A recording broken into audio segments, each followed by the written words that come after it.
वनजमिनीवरील अतिक्रमणावर वनविभागाचा bulldozer, 17 acre जमीन मोकळी, 19 जणांना न्यायालयीन कोठडी. मोहोळ तालुक्यातील आळंजपूर परिसरात वनविभाग, महसूल विभाग आणि पोलीस प्रशासनाने संयुक्त कारवाई करत शासकीय राखीव वनजमिनीवरील अतिक्रमण हटवून सुमारे 17 हेक्टर, अंदाजे 17 हेक्टरहून अधिक जमीन मोकळी केली आहे. या कारवाई दरम्यान 20 झोपड्या हटवण्यात आल्या असून 19 जणांना अटक करून न्यायालयीन कोठडी सुनावण्यात आली आहे.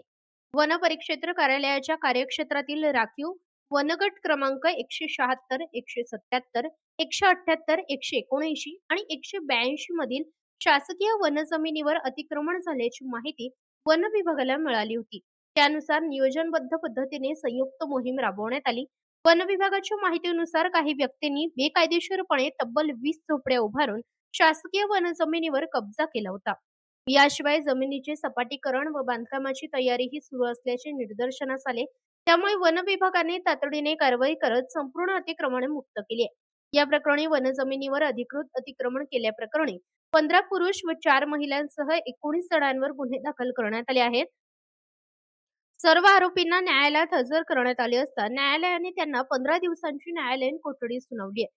सदरची कारवाई पुणे विभागाचे मुख्य वनसंरक्षक आशिष ठाकरे व सोलापूरचे उपवनसंरक्षक कुलराज सिंह यांच्या मार्गदर्शनाखाली पार पडली आहे. सहाय्यक वनसंरक्षक अजित शिंदे तसेच सहाय्यक वनसंरक्षक अमित वैद्य सिंह यांनी मोहिमेचे नेतृत्व केले. कारवाई वनपरिक्षेत्र अधिकारी योगेश घोडके, राजू आटोळे, रोहित गुंगुर्डे व शीला वडे यांच्यासह सुमारे 50 वन कर्मचारी सहभागी झाले होते. तसेच एकूण 55 ते 60 वन कर्मचारी व वनरक्षक यांच्या मदतीने 20 पोलीस कर्मचाऱ्यांच्या उपस्थितीत ही कारवाई करण्यात आली. वन विभाग, महसूल विभाग आणि पोलीस प्रशासनाच्या संयुक्त कारवाईमुळे जिल्ह्यातील राखीव वनजमिनीवरील अतिक्रमण करणाऱ्यांना मोठा इशारा मिळाला आहे. वनसंपत्तीचे संरक्षण आणि शासकीय जमिनीचे संवर्धन करण्यासाठी भविष्यातही अशा कठोर कारवाया सुरू राहतील, असा इशारा वन विभागाने दिला आहे. प्रतिनिधी सूरज पारवे, प्रेस मीडिया न्यूज, मोहोळ.